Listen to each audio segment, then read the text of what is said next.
बच्चों, आज के इस वीडियो में आपका बहुत बहुत स्वागत है। मैं आपको पार्ट 5 मिठाई वाला पढ़ा रही हूँ। दूसरे पार्ट पर आ गई हूँ। तो दूसरे पार्ट में 6 महीने बाद की कहानी है। कहने का तात्पर्य ये है कि कहानी में जो मिठाई वाले और खिलौने वाले के आने की बात है, उसमें 6 महीने का अंतर हो जाता है। और उस 6 महीने के अंतर के बीच में जो चीज़ें होती हैं, कितनी समान है और कितनी अलग हैं, इस सब चीज़ को कहानी के माध्यम से दिखाया गया। और साथ ही साथ ये भी दिखाया गया है कि किस तरह से उसने एक के बाद एक चीज़ें बदल बदल कर बच्चों को लुभाने के लिए वो आता है। तो कहानी 6 महीने के बाद की शुरू हो रही है। तो मैं पाठ प्रारंभ करती हूँ। 6 महीने बाद नगर भर में 2-4 दिनों से एक मुरली वाले के आने का समाचार फैल गया। लोग कहने लगे, भाई वाह, मुरली बजाने में वह एक ही उस्ताद है। मुरली बजाकर, गाना गुनगुनाकर वह मुरली बेचता है, सो भी 2-2 पैसे में। भला इसमें उसे क्या मिलता होगा? मेहनत भी तो ना आती होगी। अब कहानी 6 महीने बाद की है और उस 6 महीने के बाद जब खिलौने वाला दोबारा मुरली लेकर आता है तो उसकी मुरली की आवाज़ जब लोग सुनते हैं तो उसके दीवाने हो जाते हैं और कहते हैं कि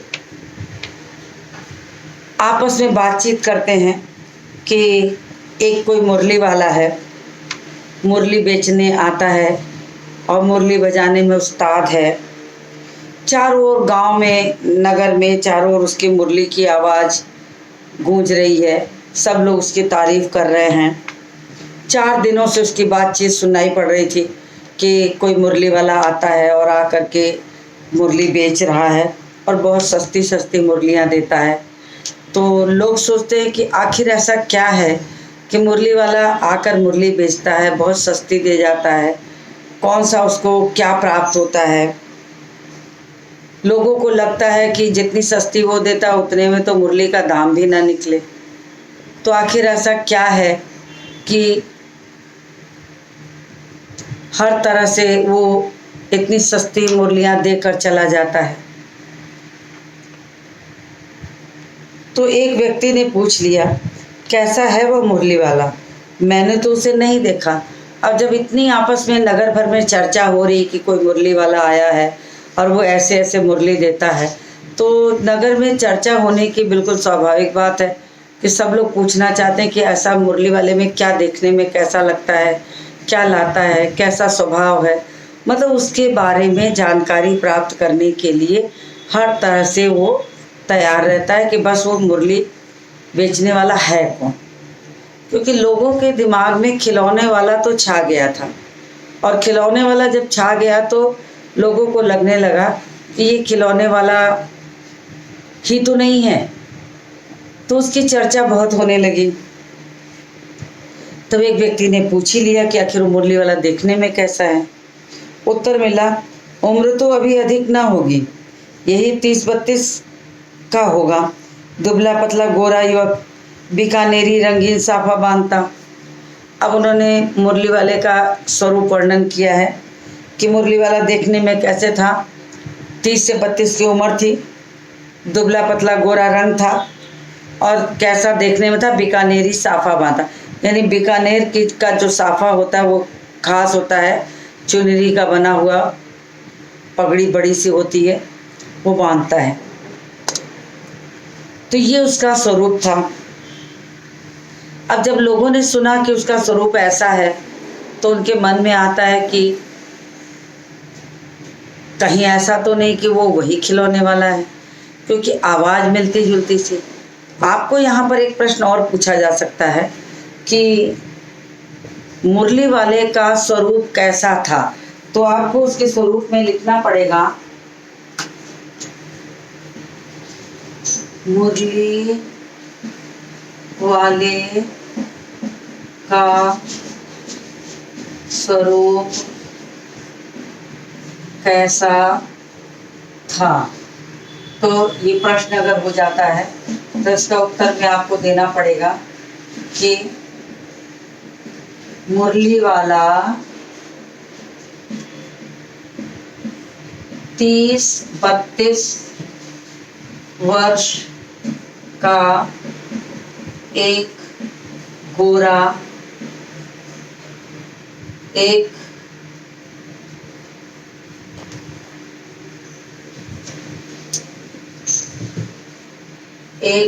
गोरा युवक है और जो बीकानेरी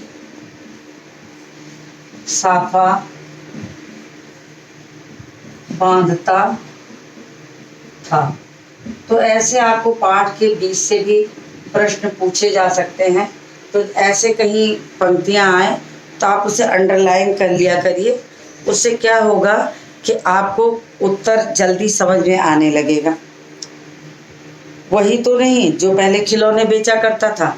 अब देखिए प्रश्न उठ गया लोगों के मन में कि ऐसा तो नहीं कि जो खिलौने बेचने आया करता था वही युवक हो जो मुरली बेचने आया है। क्या वो पहले खिलौने भी बेचा करता था? जब किसी ने ये बात कही तो उसके मन में आया कि क्या यही है वो जो पहले खिलौने भी बेचता था? तो प्रश्न उठना बिल्कुल स्वाभाविक था, क्योंकि स्वरूप हाव भाव बिल्कुल एक जैसा था। तो लोगों को लगा कहीं ऐसा तो नहीं वही खिलौने वाला मुरली लेके आया हो। लेकिन लोगों के मन में 6 महीने के अंतराल हो जाने के कारण बहुत सारी चीज़ें संशय में बदल जाती हैं कि वही है या नहीं। क्या वही खिलौने वाला है, मुरली बेचता है? तो आखिर वो इतने दिनों बाद क्यों आता है? तो कई सारे सवाल मन में उठना बिल्कुल स्वाभाविक थे। हाँ, जो आकार प्रकार तुमने बतलाया उसी प्रकार का वह भी था। तो लोगों ने आपस में कहा है बात कि हाँ, जो जैसा तुम बता रहे हो 30-32 साल का युवक, गोरा चिट्टा और बीकानेरी साफा बांधता है, मधुर आवाज़ है, तो वो भी बिल्कुल ऐसे ही था। तो वही होगा। पर भाई है वह उस्ताद। तब उन लोगों ने कहा कि कुछ भी कहिए, लेकिन आदमी बहुत माहिर है। मुरली बजाने की कला उसके अंदर कूट कूट के भरी हुई है और उसकी मुरली की जो धुन है वो सभी को लुभा लेती है। तो उस्ताद आदमी है, गुरु है वो। तो उस्ताद का जो मतलब था गुरु, लेकिन यहाँ भाव गुरु से ये है कि माहिर।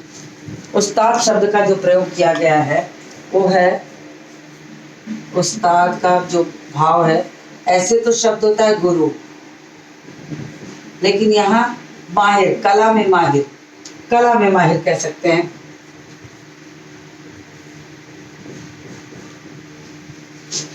कला में माहिर। तो उस्ताद कहने का मतलब ये हुआ कि वो अपनी कला में माहिर है। तो बांसुरी बजाने की कला की बात हो रही है कि बांसुरी बजाने की कला में वो बिल्कुल माहिर है। तो ये बात कहा गया है। प्रतिदिन इसी प्रकार उस मुरली वाले की चर्चा होती और धीरे धीरे वो चर्चा का विषय बन गया मुरली वाला। जो भी आता उस मुरली वाले की चर्चा करता कि ये मुरली वाला ही है जो इस तरीके से बांसुरियाँ बेचता है, मुरलियाँ बेचता है, और सभी उसको बहुत पसंद करते हैं, उसके गाने को, उसकी चीज़ को बहुत सस्ती भी देता है। तो सोचना स्वाभाविक है। तो प्रतिदिन इसी प्रकार मुरली वाले की चर्चा होती। प्रतिदिन नगर की प्रत्येक गली में उसका मादक मृदुल स्वर सुनाई पड़ता और हर दिन होता कि उसके आने का स्वर, जो एक मधुर मादक आवाज़ थी मन को लुभाने वाली, वो चारों ओर सुनाई पड़ती, सबको अच्छी लगती और सब उसकी आवाज़ पे खींचे चले आते। बच्चों को बहलाने वाला मुरलिया वाला, पहले कहता था बच्चों को बहलाने वाला खिलौने वाला, अब कह रहा है कि बच्चों को बहलाने वाला मुरलिया वाला। तो मुरली बेचने वाला एक, जब कोई फेरी वाला होता है, अगर उसको अपने सामान बेचने की कला आती हो, कितने प्रेम से, कितनी मधुरता से अपनी चीज़ को बेचना चाहता है। ग्राहक को लुभाना बहुत बड़ी कला है। कोई दुकानदार अगर अपने ग्राहक को लुभा सकता है तो यानी वो अपनी उस कला में पारंगत है। वो जानता है कि किसी भी चीज़ को कैसे लुभाया जाता है। तो ग्राहक को लुभाना भी एक कला है। तो उन्होंने कहा कि हाँ, लग तो बिल्कुल वही रहा है।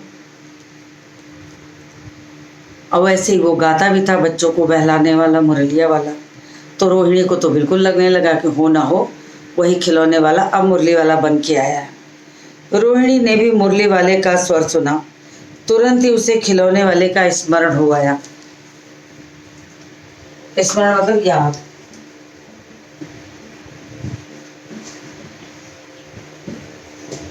तो जब रोहिणी यानी चुन्नू मुन्नू की माँ, जब उसने सुना ये चीज तो उसे भी लगने लगा कि हाँ, ये तो बहुत सही है, वही आदमी है। उसके गाने की आवाज़ बिल्कुल एक जैसी है, उसका जो स्वरूप है बिल्कुल वैसा ही है। वैसे ही गोरा चिट्टा 30-32 साल का युवक, जिसकी आवाज़ बहुत मधुर मादक है, मन को लुभाने वाली है। तो रोहिणी ने तो बिल्कुल ठान लिया कि वही है। देखने की इच्छा तो मन में होना स्वाभाविक है। रोहिणी ने भी मुरली वाले का यह स्वर सुना, तुरंत ही उसे खिलौने वाले का स्मरण हो आया। उसने मन ही मन कहा, खिलौने वाला भी इसी तरह गा गा कर खिलौने बेचा करता था। अब उसे लगा कि खिलौने वाला जो है वो भी ऐसे ही गाने गा गा करके खिलौने बेचता था। तो ये निश्चित ही है कि वही व्यक्ति है जिसने अब खिलौने छोड़कर मुरली बेचना प्रारंभ कर दिया है। तो ये भी बहुत बड़ी चीज़ थी। तो रोहिणी उठकर अपने पति विजय बाबू के पास गई, जरा उस मुरली वाले को बुलाओ। तो अब देखिए, महिलाओं के मन में उत्सुकता जगती है कि जरा उसके बारे में पता लगे।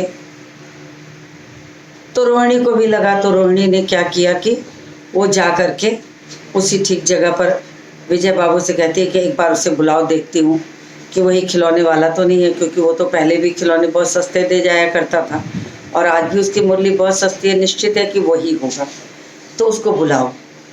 अब सीधी सी बात है, बच्चों के मारे कहने पर बुलाना एकदम सबका मन बन जाएगा कि चलो बच्चों के लिए कुछ लेना है। तो बच्चे चूँकि सबको अच्छे लगते हैं, तो उनके मन की इच्छा को रखने के लिए सोचना भी स्वाभाविक था। तो उसने अपने पति से कहा कि उसे बुलाओ, चुन्नू मुन्नू के लिए ले लूँ। क्या पता यह फिर इधर आए ना आए, क्योंकि वो बहुत काफ़ी दिन के बाद आता था। अब की भी वो लौटा था तो 6 महीने के बाद लौटा था। तो 6 महीने के बाद लौटने पर उसे लगा कि वो फिर दोबारा कब लौटेगा, क्या ठिकाना। तो क्यों ना ऐसा करूं कि एक बार उससे बुला करके देख लूं और मुरली खरीद लूं।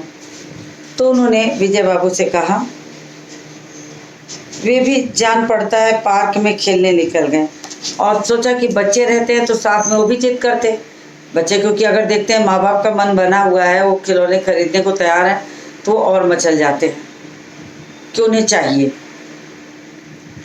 तो उन्होंने ये कह करके ठान लिया कि उन्हें चाहिए और इस तरीके से। और लेकिन बच्चे उस समय वहाँ नहीं थे, वो पार्क में खेलने निकले हुए थे। माँ को लगा कि चलो उसके लिए मुरली लेके रख दूँ। विजय बाबू एक समाचार पत्र पढ़ रहे थे, उसी तरह उसे लिए हुए वे दरवाजे पर आकर मुरली वाले से बोले, क्यों भाई, किस तरह देते हो मुरली? और चूँकि वो अखबार पढ़ रहे थे, अचानक उनको जब रोहिणी ने कहा तो उन्हें लगता है कि हाँ, ये तो ठीक है, बुला के कह देता हूँ। और वो बुला कर कहते हैं उससे कि कैसे देते हो। अब देखिए, ग्राहक भी 2 तरह के होते हैं। एक तो होते हैं कि चाहे आपको कितना भी सस्ता सामान मिले, वो ये ज़रूर कहेंगे नहीं भाई, इतने में तो मैं नहीं लूँगा, फलाने तो मुझे अभी ऐसे इतने कम में बताया था और तुम इतना ज़्यादा बता रहे हो, तो छोड़ो जाने दो, मैं वहीं से ले लेता हूँ। और ऐसी स्थिति में कभी कभी होता क्या है कि चीज़ें महंगी पड़ जाती हैं। छोड़ो जाने दो, मैं वहीं से ले लूँगा करके लोग चीज़ छोड़ के चल देते हैं और आगे जाने पर और महंगी मिलती है। तो बिल्कुल ही ऐसा लगेगा कि अब चूँकि ग्राहक हैं, ग्राहक का स्वभाव होता है कि अगर हम कुछ भी बोले, दुकानदार कुछ भी बोले, उन्हें लगता है कि अपना मुनाफा तो इसने ज़रूर रखा होगा। तो क्यों ना ऐसा करें कि इसके मुनाफे में से ही कुछ और कम कर दिया जाए। तो वो कहते हैं कि किसी भी रूप में देखा जाए तो जो फायदे की चीज़ वो रख के कहा होगा उसका फ़ायदा कम कराए। तो विजय बाबू समाचार पत्र अखबार हाथ में लिए हुए उधर निकलते हैं और मुरली वाले को देखते ही दरवाजे पे आकर बोलने लगते कि क्यों भाई, कितने में दे रहे हो? तो उन्होंने बड़े उत्सुकता से पूछा। अब जब मुरली वाला बाहर आवाज़ दे दे करके मुरली बेच रहा था तो बच्चों के कान में उसकी आवाज़ पड़ गई। जो बच्चे आसपास के पार्कों में खेल रहे थे, मुरली वाले की आवाज़ पड़ते ही जैसे खिलौने वाले को चारों ओर से घेर लेते थे, ठीक वैसे ही मुरली वाले को भी घेरने के लिए दौड़ पड़े। अब बच्चे तो बच्चे, वो जब खिलौने वाले और जादू वाले या कोई भी चीज़ बेचने वाला आ जाए तो बच्चे उसे बिना बेतहाशा दौड़ते हैं। अब बेतहाशा दौड़ने में कभी किसी का जूता छूट जाएगा, किसी का पैजामा खुल जाएगा, किसी मुंह के बल कोई गिर जाएगा, कोई फंस के कहीं गिर जाएगा। बहुत सारी प्रक्रियाएं होती। बच्चे तो बच्चे, तो बच्चों को क्या लगता है कि बस वो कौन कितनी जल्दी उस खिलौने वाले के पास पहुंच जाए, और उसका नतीजा क्या होता है कि वो खिलौने वाले के पास पहुंचकर अपना सामान ले ले। तो बच्चे जो रहते हैं बड़ी उत्सुकता से दौड़ते हुए आते हैं। तो देखिए उनके साथ क्या क्या होता है। किसी की टोपी गली में गिर पड़ी, किसी का जूता पार्क में ही छूट गया, किसी की सोथनी मतलब पैजामा,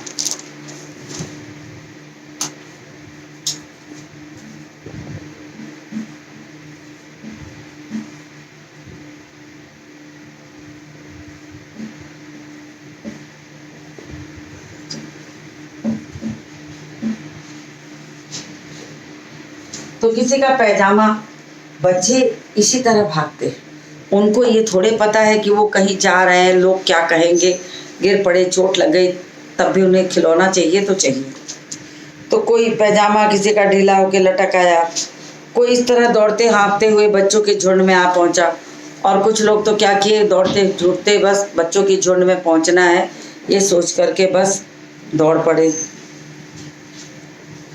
एक स्वर में सब बोल उठे, अम्बी ले दे मुल्ली, और अम्बी ले दे मुल्ली। अब देखिए अम्बी ले दे मुल्ली, ये भाषा जो अंडरलाइन कर लीजिए, ये बच्चों की एक तोतली भाषा है।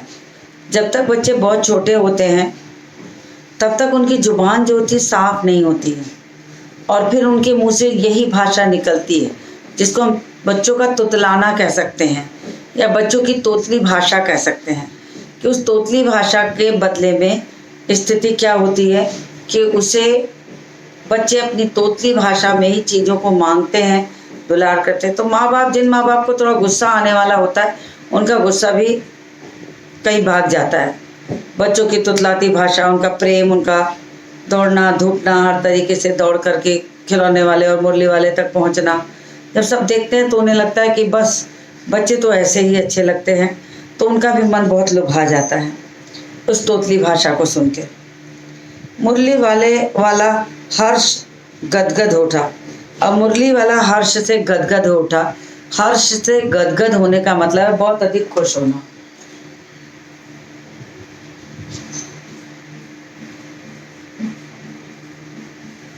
गदगद होना, अत्यधिक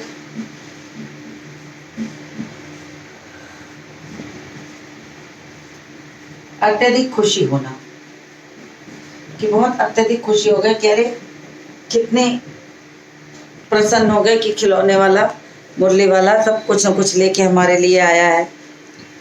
तो मुरली वाला तो बच्चों के साथ चाहता ही था। मुरली वाले को तो लगता है कि बच्चों के साथ कितना भी रहने को मिले वो उसके लिए बड़ी अच्छी बात है। तो वो कहते सबको देंगे भैया, लेकिन ज़रा रुको, ठहरो, एक एक को देने दो।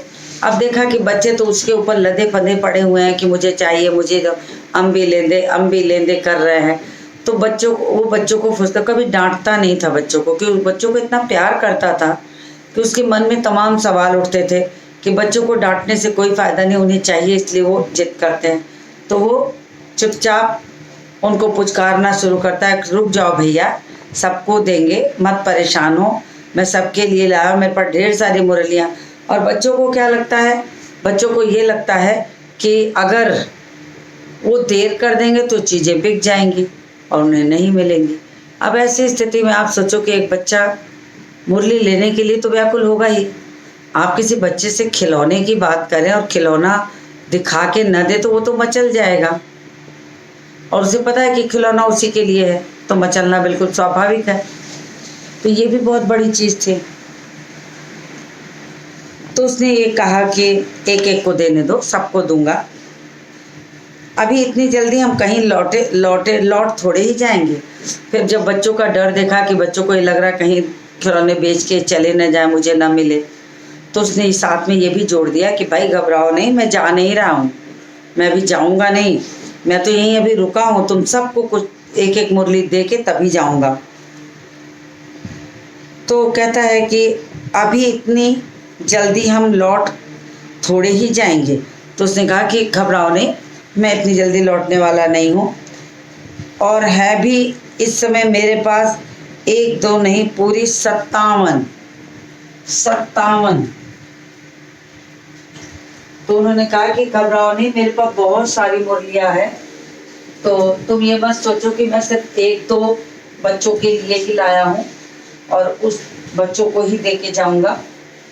तो उसने कहा कि नहीं, मेरे पास एक दो नहीं है, पूरी 57 मुरलियाँ हैं। हिंदी में लिखा है 57, तो 57 मतलब 57।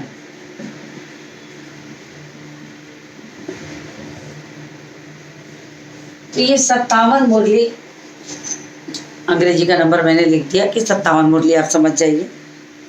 तो उसने कहा कि घबराओ नहीं, मेरे पास एक तो नहीं है, पूरी 57 है।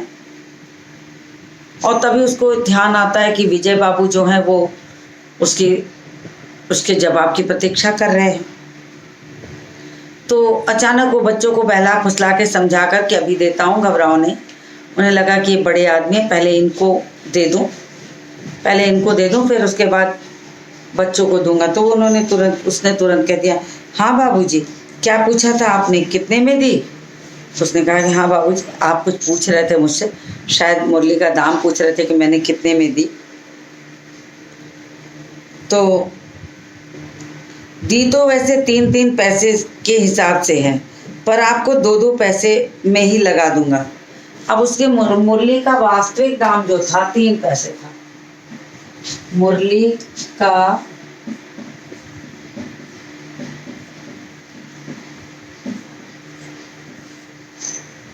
वास्तविक दाम था 3 पैसे। 3 पैसे। और विजय बाबू के पूछने पर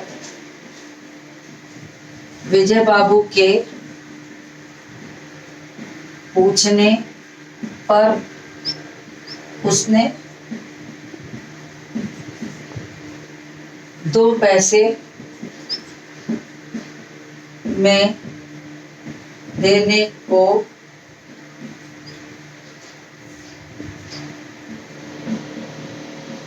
राजी हो गया। तो वो राजी हो गया कि दाम तो इसका 2-3 पैसा है, लेकिन मुझे कोई फ़र्क नहीं पड़ता, मैंने तो बच्चों के लिए बनवाई है और ढेर सारी बनवाई है, तो मैं 2 पैसे में भी दे दूँगा। कहते हैं ना कि थोक मार्केट और फुटकर।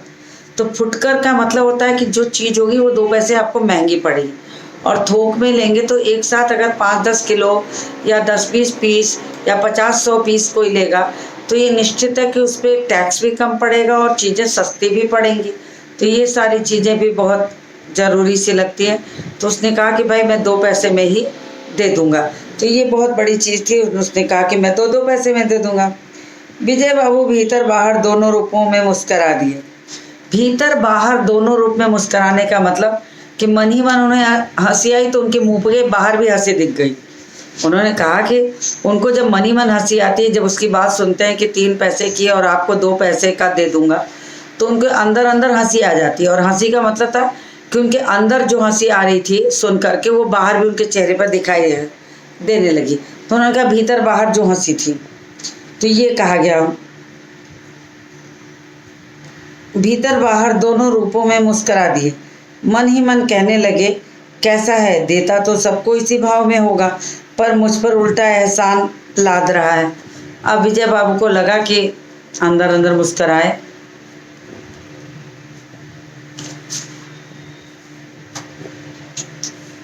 भीतर बाहर मुस्कराना।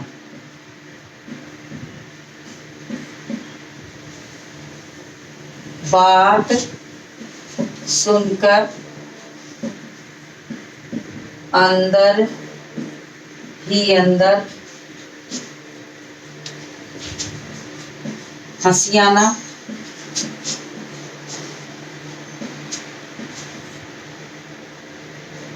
और चेहरे पर भी दिखना, और चेहरे पर भी दिखना। तो ये चीजें विजय बाबू को लगी कि विजय बाबू ने देखा कि अरे ये तो फिर हर तरह से ठगने वाली बात कर रहा है। ठगने वाली बात इसलिए कर रहा है कि उसे लगता है कि अरे इसने तो सही बात कही ही नहीं। कह रहा है कि 3 पैसे का है और 2 पैसे में मैं आपको दूंगा। तो उसे लगता है कि मुझे मूर्ख समझ रहा है, देता सबको 2-2 पैसे की होगा, लेकिन मुझे एहसान जताने के लिए उसने कह दिया कि मैं 2 पैसे की आपको दूंगा। वास्तव में होता ये कि हम जब बाहर जाते हैं सामान लेने, और अगर हम उससे कहते हैं कि भाई इतना नहीं, इतने में दो, और अगर वो एक बार कहने पे तैयार होगा तो हमारे मन में तुरंत शंका आती, अरे अगर मैंने थोड़ा और कम कहा होता तो हो सकता है ये और सस्ते में मुझे मिल जाता। तो ये चीज़ उन्होंने कही और इस चीज़ को दिखाई। तो ये भी बहुत बड़ी बात है कि उन्हें क्या लगता है कि वास्तव में और सस्ता हमें मिलना चाहिए। तो दुकानदार का चाहे कितना भी सस्ता क्यों न दे दे, परंतु अंत में ग्राहक को यही लगता है कि मुझे ठग रहा है। तो यहाँ भी उनको यही लगता था कि वो मुझे ठग रहा है, ये भावना उसके मन में आती है। तो विजय बाबू मुस्करा पड़ते हैं और मुस्करा के कहते हैं क्या कि मुझ पर उल्टा एहसान लाद रहा है कि देता सबको ऐसे ही होगा, मुझे एहसान तले दिखा रहा है। फिर बोले, तुम लोगों की झूठ बोलने की आदत होती है, देते होगे सभी को 2-2 पैसे में, पर एहसान का बोझ मेरे ऊपर लाद रहे हो। उन्होंने अंत में कह ही दिया कि ये सच है कि देते तुम सबको ऐसे ही होगे, मगर मुझे एहसान दिखा रहे हो कि मैं सिर्फ आपको दे रहा हूँ। तो कई बार ऐसा होता है कि हम बाजार जाते हैं, अगर वो कहता आपके लिए इतना, तो हमें तुरंत ही मन में विजय बाबू की तरह शंका आती है कि हम कौन से इसके रिश्तेदार हैं कि हमारे लिए इतना देगा। तो ये हमारे मन में आना भी बिल्कुल स्वाभाविक है। तो विजय बाबू के भी मन में आया। तो उसने कहा कि भाई देते तुम ऐसे ही होगे, लेकिन तुम्हारी आदत है ठगने की, तो तुम ऐसे ही बोलोगे कि हाँ सिर्फ आपके लिए, तो मैं आपका कौन सा खास लगता हूँ कि मेरे लिए तुम कर दोगे। तो ये सोचकर उनका जो विश्वास रहता है वो दुकानदारों के प्रति उठ जाता है। तो 2-2 पैसे में पर एहसान का बोझा मेरे ऊपर लाद रहे हो। मुरली वाला एकदम अप्रतिभ हो उठा, आश्चर्यचकित हो जाता है कि वो तो अपने भले के लिए कह रहा था और इन्होंने उसे उल्टा सुना दिया। बोला, आपको क्या पता बाबूजी कि इनकी असली लागत क्या है। यह तो ग्राहकों का दस्तूर होता है कि दुकानदार चाहे हानि उठाकर चीज़ क्यों न बेचे, पर ग्राहक यही समझते हैं कि दुकानदार मुझे लूट रहा है। अब उसने कह दिया कि आपको शायद पता नहीं है बाबूजी। बड़ी विनम्रता से उसने कहा। आश्चर्यचकित हो जाता है, अप्रतिभ आश्चर्यचकित होकर निहारता है।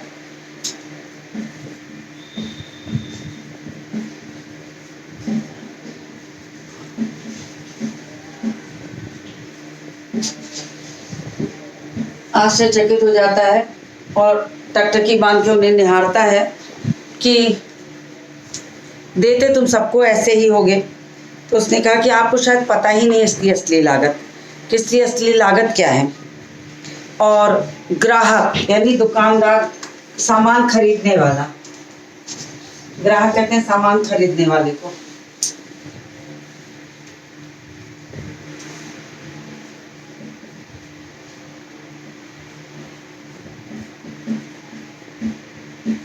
सामान खरीदने वाला। तो ग्राहकों को, ग्राहक और दुकानदार, तो वो कहता कि ग्राहक को हमेशा यही लगता है कि दुकानदार हमेशा झूठ बोलता है, और चाहे कितना भी सस्ता दूं, आपको विश्वास तो कभी होगा नहीं कि मैं सच बोल रहा हूं। तो शायद दुकानदार के ऊपर से ग्राहकों का भरोसा उठ ही जाता है, वो कभी सच को मानते ही नहीं है। लेकिन उसने बताया कि असली दाम तो इसका अधिक ही है, लेकिन मैंने पूरी 1000 मुरली बनवाई थी, इसलिए मुझे ये सस्ती पड़ी है और इसीलिए मैं बच्चों के खातिर इसे सस्ता दे रहा हूँ।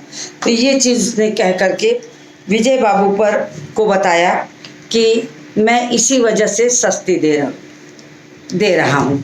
तो यहाँ तक मैंने आपको पढ़ा दिया है। पेज नंबर 25 का आखिरी पैराग्राफ अभी बचा है। तो आज के इस वीडियो को समाप्त करती हूँ और मिलती हूँ आपसे अगले वीडियो में।